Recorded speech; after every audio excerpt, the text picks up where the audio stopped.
ಮನೆ ಅಡುಗೆಗೆ ಸ್ವಾಗತ. ತಮ್ಮೆಲ್ಲರಿಗೂ ನಮಸ್ಕಾರ. ಇವತ್ತಿನ ದಿವಸ ನಾನು ದ್ವಿದಳ ಧಾನ್ಯ, ಪೌಷ್ಟಿಕಾಂಶ ಹೊಂದಿದಂಥ ದ್ವಿದಳ ಧಾನ್ಯ ಮಡಿಕೆ ಕಾಳು, ಮೊಳಕೆ ಒಡಿಸಿದ ಮಡಿಕೆ ಕಾಳಿನ ಸಾಂಬಾರು ಮಾಡಿ ತೋರಿಸ್ತೀನಿ. ಮಸ್ತ ಟೇಸ್ಟ್ ಆಗ್ತದೆ ರೀ. ರೊಟ್ಟಿಗೂ ಸೈ, ಚಪಾತಿಗೂ ಸೈ, ಅನ್ನಕ್ಕೂ ಸೈ. ನೋಡಿರಿ, ಇದಕ್ಕೀಗ ಒಂದು ಅರ್ಧ ಬಟ್ಲು ಒಣ ಕೊಬ್ಬರಿ ತೊಗೊಂಡೇನಿ, ಬೆಳ್ಳುಳ್ಳಿ, ಶುಂಠಿ, ಅರ್ಧ ಇಂಚು ಶುಂಠಿ, 2 ಟೊಮೆಟೊ, 2 ಈರುಳ್ಳಿ, ಕೊತ್ತಂಬರಿ. ಈಗ ಹೆಂಗೆ ಮಾಡೋದು ನೋಡೋಣ ಬರ್ರಿ. ಫ್ರೆಶ್ ಮಸಾಲೆ ಮಾಡ್ಕೊಂಡು ಮಾಡ್ರೆ ಒಳ್ಳೆ ಘಮ, ಒಳ್ಳೆಯ ರುಚಿ. ಈ ದ್ವಿದಳ ಧಾನ್ಯಗಳನ್ನು, ಪೌಷ್ಟಿಕಾಂಶ ಉಳ್ಳಂಥ ಈ ಕಾಳುಗಳನ್ನು ಪ್ರತಿದಿನ ಬಳಸ್ಬೇಕು ರೀ. ಮೊಳಕೆ ಒಡಿಸಿದ್ರಂತೂ ಡಬ್ಬಲ್ ಪೌಷ್ಟಿಕಾಂಶ ಸಿಗ್ತದೆ. ಇವನೀಗ ಕುದಿಯಾಕಿಡೋಣ. ಸ್ವಚ್ಛಗೆ ತೊಳ್ಕೊಂಡು ಒಂದು ಲೋಟ ನೀರು ಹಾಕಿ ಕುದಿಯಾಕಿಡೋಣ. 2 ಸೀಟಿ ಹೊಡಿಸ್ಕೊಳೋಣ. 2 ಸೀಟಿ ಹೊಡಿಸಿ ಇವನ್ನ ಬೇಯಿಸಿಟ್ಕೊಳೋಣ. ಮಸಾಲೆ ಜೊತೆಗೆ ಚೆಂದ ಬೇಯಂಗಿಲ್ಲ, ಅದಕ್ಕೆ ಮೊದಲೇ ಬೇಯಿಸಿಟ್ಕೋಬೇಕು. ಪ್ರತಿದಿನ ಈ ದ್ವಿದಳ ಧಾನ್ಯಗಳನ್ನು ಅಡುಗೆಯೊಳಗೆ ಊಟಕ್ಕೆ ಉಪಯೋಗ ಮಾಡಿರಿ. ಒಂದು ತರಕಾರಿ, ಒಂದು ಕಾಳು ಪಲ್ಯ ಮಾಡಬೇಕು. ಮಕ್ಕಳಿಗೆಲ್ಲ ಶಕ್ತಿ ಸಿಗ್ತತಿ. ಹಸಿವು ತಿಂದರೂ ಶಕ್ತಿ ಸಿಗ್ತತಿ. ನೆನೆಸಿಟ್ಟಂಥ ಕಾಳುಗಳನ್ನು ಒಂದು ಮುಟ್ಗಿ ತಿನ್ನಕ್ಕೆ ಕೊಡಬೇಕು. ಈಗ ಈರುಳ್ಳಿನ ಹುರ್ಕೊಳ್ಳೋಣ. ಈ ಮಸಾಲೆ ರೆಡಿ ಮಾಡ್ಕೊಳಕ್ಕೆ 1 ದೊಡ್ಡ ಗಡ್ಡೆ ಈರುಳ್ಳಿ, 2 ಟೊಮೆಟೊ, 2 ಗಡ್ಡೆ ಈರುಳ್ಳಿಯೊಳಗೆ ಸ್ವಲ್ಪ ಒಗ್ಗರಣೆಗೆ ಇಟ್ಕೊಂಡೀನಿ. ಒಂದು ಅರ್ಧ ಇಂಚು ಶುಂಠಿ, 1 ಗಡ್ಡೆ ಬೆಳ್ಳುಳ್ಳಿ. ಈಗ ಎಣ್ಣೆ ಹಾಕಿ ಚೆಂದಾಗಿ ಫ್ರೈ ಮಾಡ್ಕೊಳ್ಳೋಣ. ಹಸಿ ಸ್ಮೆಲ್ ಹೋಗಬೇಕು, ಚೆಂದಾಗಿ ಫ್ರೈ ಆಗಬೇಕು. ನಮ್ಮ ಉತ್ತರ ಕರ್ನಾಟಕದಾಗ ತರಕಾರಿ, ಸೊಪ್ಪು, ಕಾಳು ಎಲ್ಲ ಪ್ರತಿದಿನ ಧಾರಾಳವಾಗಿ ಬಳಸ್ತಾರೆ. ಹೊಲದಾಗ ಬೆಳಿತಿರ್ತಾರೆ. ಸಿಕ್ಕಾಪಟ್ಟಿ ತರಕಾರಿಗಳು ಫ್ರೆಶ್ಶೂ ಸಿಗ್ತಾವೆ. ಊಟದ ಜೊತೆಗೆ ಪ್ರತಿದಿನ ಏನಾದರೂ ಹಸಿದು ತರಕಾರಿ ತಿನ್ನಬೇಕು. ಈ ದ್ವಿದಳ ಧಾನ್ಯ ಕಾಳುಗಳನ್ನು ತಿನ್ನಬೇಕು, ತರಕಾರಿ ತಿನ್ನಬೇಕು. ರೊಟ್ಟಿ ಚಪಾತಿ ಕಡಿಮೆ ತಿಂದರು ಇವನ್ನೆಲ್ಲ ಜಾಸ್ತಿ ತಿನ್ಬೇಕು ನೋಡ್ರಿ. ಈ ಥರ ಹಸಿ ಸ್ಮೆಲ್ ಹೋಗೋವರೆಗೆ ಸ್ವಲ್ಪ ಲೈಟಾಗಿ ಕಲರ್ ಚೇಂಜ್ ಆಗಲಿ. ಈಗ ಬ್ಯಾಡಗಿ ಮೆಣಸಿನ್ಕಾಯಿ ತೊಗೊಂಡು ದ್ಯಾವ್ನೂರ್ಕಾಯಿ ಒಂದು 4-5. ಕಲ್ಲರು ರುಚಿ ಸೂಪರಾಗಿರ್ತತಿ. ಇವನ್ನೂ ಕೂಡ ಇದ್ರಾಗ ಫ್ರೈ ಮಾಡೋಣ. ನಾನು ವಿಡಿಯೋದಾಗ ಹೇಳ್ತಾ ಇರ್ತೀನಿ, ನಾನು ಜಾಸ್ತಿ ಮಸಾಲ ಪೌಡ್ರ್ಗಳನ್ನು ಯಾವನ್ನೂ ಯೂಸ್ ಮಾಡಲ್ಲ. ಭಾಳ ಅಂದ್ರೆ ಭಾಳ ಕಡಿಮೆ ಪದಾರ್ಥ ಇದನ್ನು ಮಸಾಲ ಪುಡಿಗಳನ್ನು ಖರ್ಚು ಮಾಡ್ತೀನಿ. ಹಾಕಲೇಬೇಕು ಅನ್ನೋಂಥ ಸಂದರ್ಭಕ್ಕೆ ಮಾತ್ರ ಸ್ವಲ್ಪ ಹಾಕ್ತೇನೆ ನಾನು. ಮಸಾಲೆ ಪದಾರ್ಥಗಳು ಒಳ್ಳೆಯದಲ್ಲ ಆರೋಗ್ಯಕ್ಕೆ. 1-2 ಕಡ್ಡಿ ಫ್ರೆಶ್ ಕರಿಬೇವು ಹಾಕೋಣಿದ್ರಾಗ. ಈ ಥರ ಮಾಡಿ ನೋಡ್ರಿ. ಈ ವಿಧಾನದಾಗ ಪದೇ ಪದೇ ಮಾಡ್ಕೊತೀರಿ. ಮಸ್ತ ಮಡಿಕೆ ಕಾಳಿಂದ ಸಾಂಬಾರು ರೆಡಿ ಆಗ್ತತಿ ನೋಡಿರಿ. ಈಗ ಲಾಸ್ಟ್ಗೆ ಒಣ ಕೊಬ್ಬರಿ ಹಾಕೋಣ. ಅದೇನು ಭಾಳ ಫ್ರೈ ಮಾಡಬೇಕಾಗಿಲ್ಲ, ಸ್ವಲ್ಪ ಈ ಬಿಸಿ ಆದ್ರೆ ಸಾಕು. ಕೊತ್ತಂಬರಿ ಇದೆಲ್ಲನೂ ಮಿಕ್ಸ್ ಮಾಡಿ ಸ್ವಲ್ಪ ಆರಿದ ನಂತರ ಗ್ರೈಂಡ್ ಮಾಡೋಣ.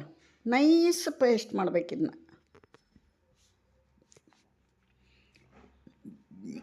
ಇದು ಆರಲಿ. ಈಗ ನೋಡಿರಿ, 2 ಸೀಟಿ ಹೊಡೆಸಿಟ್ಟಂಥ ಮೊಳಕೆ ಕಾಳು ತೋರಿಸ್ತೀನಿ. ಈ ಥರ ಬೇಯಿಸಿದ್ರೆ ಸೂಪರ್ ಟೇಸ್ಟಿ ಆದಂಥ ಸಾಂಬಾರು ಆಕ್ಕತಿ. ಮಸಾಲೆ ಒಳಗೆ ಡೈರೆಕ್ಟ್ ಕಾಳು ಹಾಕಿದ್ರೆ ಅದು ಚೆಂದ ಬೇಯಂಗಿಲ್ಲ. ಈಗ ಈ ಹುರಿದಂಥ ಪದಾರ್ಥಗಳು ಆರ್ಯಾವು ಗ್ರೈಂಡ್ ಮಾಡ್ಕೊಂಬರೋಣ. ನೈಸ್ ಪೇಸ್ಟ್ ಆಗಬೇಕಿದು. ತರಿ ಆ ರುಚಿ ಬರಲ್ಲ, ನೈಸ್ ಮಾಡಬೇಕು.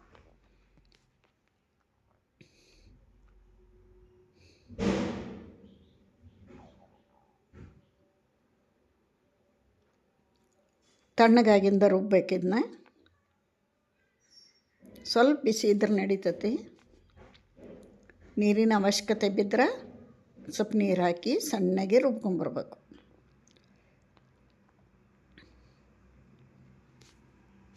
ಬಿಸಿ ಬಿಸಿ ಜೋಳದ ರೊಟ್ಟಿಗೆ, ಚಪಾತಿಗೆ, ಅನ್ನಕ್ಕೆ ಒಳ್ಳೆ ಕಾಂಬಿನೇಷನ್. ನೋಡಿರಿ ಎಷ್ಟು ನೈಸ್ ಆಗೈತೆ ಪೇಸ್ಟು. ಸೈಡಿಗಿಡನು ಒಗ್ಗರಣೆ ಹಾಕೋಣ. ಈಗ ಒಂದು ಪಾತ್ರೆ ಇಟ್ಟು 1-2 ಸ್ಪೂನ್ ಎಣ್ಣೆ ಹಾಕೋಣ.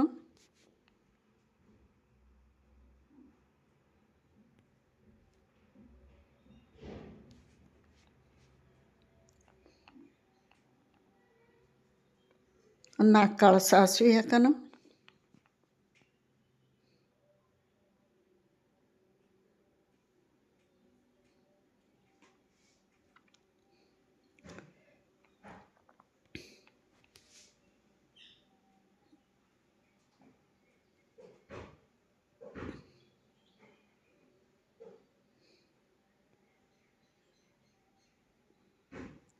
ಸಾಸಿವೆ ಚಟಪಟ ಅನ್ನಲಿ. ಒಂದು 4 ಕಾಳು ಜೀರಿಗೆ, ಒಂದು 4 ಕಾಳು ಸಾಸಿವೆ ಹಾಕೋಣ. ಅವು ಸಿಡಿದ ನಂತರ ಕರಿಬೇವು ಹಾಕೋಣ. 1 ಕಡ್ಡಿ ಕರಿಬೇವು ಹಾಕೋಣ. ಸಣ್ಣಕ್ಕೆ ಹೆಚ್ಚಿದ ಅರ್ಧ ಈರುಳ್ಳಿ ಹಾಕೋಣ.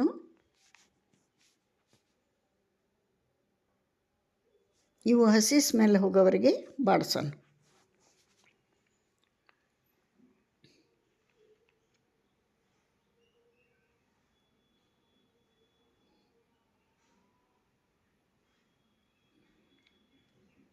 ನೋಡಿರಿ, ಇಷ್ಟ ಆದ ನಂತರ ರುಬ್ಕೊಂಬಂದಂಥ ಪೇಸ್ಟನ್ನು ಹಾಕಿಬಿಡೋಣ. ಉರಿ ಸಣ್ಣ ಇಟ್ಕೋಬೇಕು. ಅದಕ್ಕೆ ಸ್ವಲ್ಪ ನೀರು ಹಾಕಿ ಎಲ್ಲ ಮಸಾಲನೂ ಇದಕ್ಕೆ ಹಾಕೋಣ. ಇದು ಕುದಿ ಹತ್ತಲಿ, ಚೆಂದ ಪಳಪಳ ಅಂತ ಕುದೀಲಿ.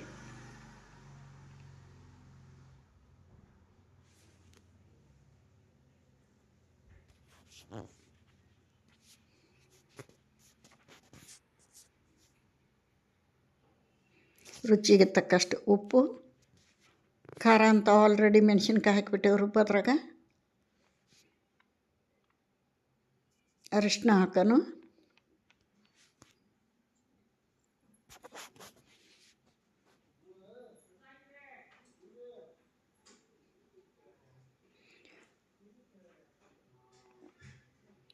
ಮನೆಯಲ್ಲಿ ಮಾಡಿದಂಥ ಮಸಾಲ ಪೌಡ್ರ್ ಹಾಕೋಣ. ಒಂದು ಅರ್ಧ ಸ್ಪೂನು, ಸಣ್ಣ ಸ್ಪೂನ್ಲೆ. ಇದು ಚಲೋ ಹೊತ್ತಂಗೆ ಪಳಪಳ ಅಂತ ಈ ಥರ ಕುದೀಲಿ.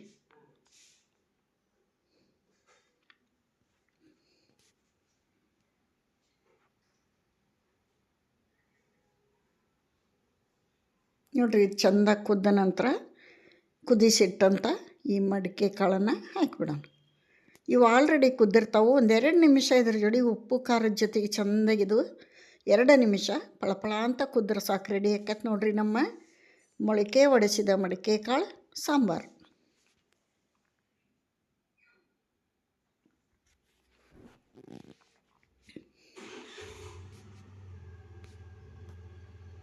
ಈ ಥರ ಕುದಿಬೇಕು ಪಳಪಳ ಅಂತ 1-2 ನಿಮಿಷ